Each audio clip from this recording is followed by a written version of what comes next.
E vamos com mais entrevista. Vamos falar sobre a participação popular contra a corrupção. Sobre esse assunto, nós vamos começar a conversar agora com Carlos Eduardo Valentim.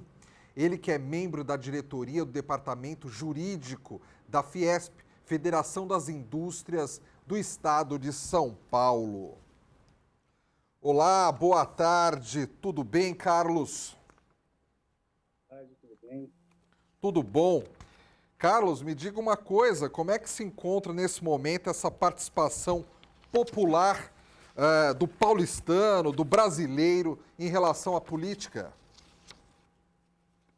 Olha, eu acho que a participação, né, do povo tem crescido muito aí nos últimos 10 anos, mais ou menos, né, no meio dos anos 2010, mas, na minha opinião, ela é ainda reativa. As crises que aparecem, onde tem um tipo de questão aí levantada pela imprensa, né, o povo reage, mas deveria ser, né, uma participação mais completa, no sentido de se escolher melhor, né, os representantes, acompanhar aí a atuação deles e ter uma participação completa, né, mais evoluída, assim, em sede de democracia.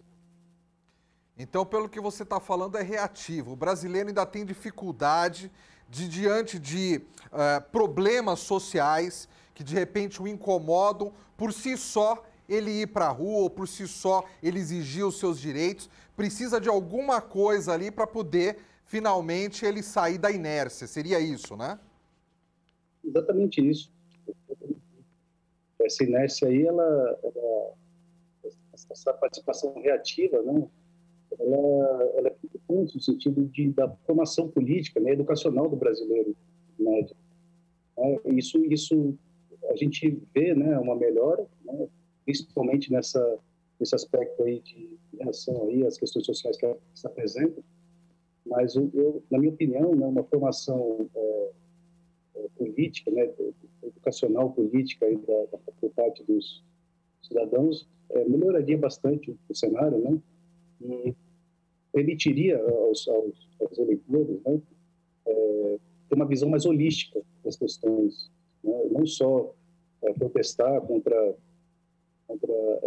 atos aí que são praticados pelo poder público, mas também saber a infraestrutura disso, né, conhecer a infraestrutura disso, né, como eles podem participar de forma ativa nisso, elegendo especialmente, né, prestando atenção nos seus votos, né, e na alteração dos eleitos, né, no momento posterior, né, no momento de avaliação dos mandatos. Carlos, o que você está falando eu estou achando muito interessante pelo seguinte: a impressão que passa é que o brasileiro ele é educado em relação ao termo política com o termo eleitoral, com a eleição. O brasileiro jovem, ele não entende a complexidade da política, que se dá até no nosso dia a dia, né? Então ele acaba sendo educado, enxergando a política como simplesmente um pleito eleitoral, a hora de ir lá e votar. E não se resume a isso, né, Carlos?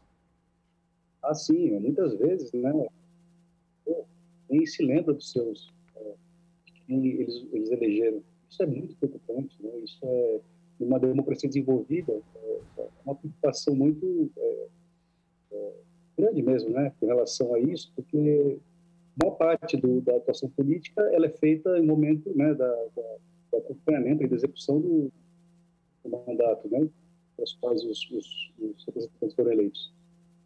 Ô Carlos, e essa inércia que nós falamos agora há pouco, essa falta de atividade política por parte do cidadão brasileiro, a não ser que tenha um gatilho ali, um estopim para fazer isso. De certa forma, a pobreza é uma consequência, é uma das consequências disso, exatamente por o brasileiro não saber exigir os seus direitos, fiscalizar realmente no dia a dia, e até mesmo quando existe alguns atos, ele está sendo às vezes direcionado, né, por determinada time político, né? Quer dizer, ele não consegue, pelas suas próprias forças, pelos seus próprios pensamentos, às vezes, questionar o que está acontecendo na sociedade e exigir uma mudança disso?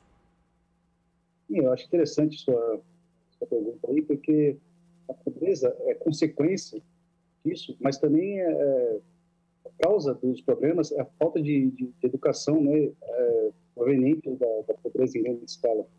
É porque uma educação falha, ela não se reflete só em notas mais baixas em matemática, em português e o resto, mas também na educação geral, né, isso vai se refletir na vida futura do jovem, da criança, né? Isso, na minha opinião, falta um trabalho maior nesse sentido, né?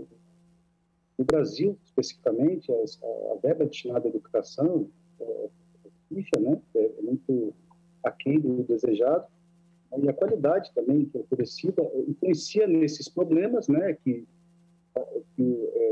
advém aí da atuação governamental, né? E gera por si só um ciclo vicioso, né? Que gera pobreza de forma adjacente aí e contribui alimenta de novo esse ciclo aí de pobreza, enfim, que falta aí do país até melhor, né, para ser percebido aí pelo povo geral. E é curioso, né, Carlos, porque a gente faz uma análise desses fatos e a gente vai para um lado, vai para o outro e a gente acaba voltando sempre na baixa qualidade da educação no Brasil, né? E não existe nação forte que não invista fortemente em educação, né, Carlos? Assim, claro, há exemplos nesse sentido, vastos até, né, para serem ignorados, que são ignorados. Você vê o caso só dar um exemplo, né, para não entrar em mais detalhes, da Coreia, por exemplo, né, um país que tinha um nível de desenvolvimento muito baixo e que, ao longo da década de 60, se não me engano, investiu pesadamente em educação. E hoje em dia a gente vê aí a Coreia no nosso dia a dia, né, nos veículos, enfim, na cultura, né, os adolescentes, inclusive, consomem. E outro caso interessante aí que eu estava só uma foi que eu estava vendo outro dia uma foto, inclusive do Japão, né, mais especificamente em Hiroshima, Nagasaki, uma das cidades que foram destruídas pela bomba, uma foto de uma sala de aula no meio dos escombros. E os professores lá ensinando alunos em matérias precárias, enfim, mas o foco do país, né, do Japão, no caso aí, é a educação, né, isso reflete, né, isso gera frutos de forma clara e é sabido pelos países, né, e alguns, como o Brasil, se recusam aí em dar uma guinada mais para uma educação mais de qualidade, né, de outras formas. Carlos, eu acho que educação e tecnologia também, né? Eu lembro que aproximadamente uns 10 anos atrás, eu escutei uma notícia que lá na Coreia você conseguia baixar um filme de 2 horas em apenas 45 segundos, porque a internet lá era uma das melhores do mundo. Então você vê que o avanço tecnológico aliado à boa educação traz consequências boas para a população e, consequentemente, essa diminuição da pobreza, né? Sim, claro, mas é que eu te falei, né? Eu acho que é um ciclo isso aí, porque mais uma educação melhor gera mentes, né, que possam pensar em tecnologias mais avançadas, né, para gerar, inclusive, polos tecnológicos, onde haja interesse do cidadão, que o governo invista em polos tecnológicos, né, centros de excelência em tecnologia. Você tem toda a razão. A tecnologia, ela auxilia, mas eu creio, assim, que a mentalidade, né, do povo, aliado aí às escolhas políticas, ajudam, né? É uma situação sinérgica, né? Você está falando aí a questão da tecnologia, né? A presença da tecnologia no ensino e o ensino em si como foco. Carlos, nosso tempo está praticamente esgotado, mas eu vou fazer uma última pergunta para você. Nesse momento de pandemia, o que a gente poderia fazer para ser mais atuante em relação à política? O que a população poderia fazer num momento tão difícil como esse, que a gente não pode necessariamente ir para as ruas fazer manifestação? Eu acho que nós poderíamos fazer, né? Assim poderia fazer, nós todos, é nos lembrar, né, das questões aí que nos levaram ao momento atual. A gente vai falar de pandemia, né, e proceder aí ao processo político, a eleição dos novos representantes que se aproxima, né, esse processo. A gente não pode esquecer da corrupção endêmica, né, do país, das grandes crises nesse sentido, porque no segundo artigo aí que eu escrevi, né, recentemente, essa relação aí da corrupção com as consequências aí das eleições, ela não pode ser esquecida, né? A corrupção, né, não pode ser colocada para debaixo do tapete na hora de se enfrentar os problemas atuais. Aqui a gente estava falando, você tem a reação a esse problema atual, né, da pandemia, né, e as consequências políticas disso. Tem isso, mas a gente não pode esquecer, né, do passado recente, inclusive, e evitar uma amnésia, né, com relação a isso.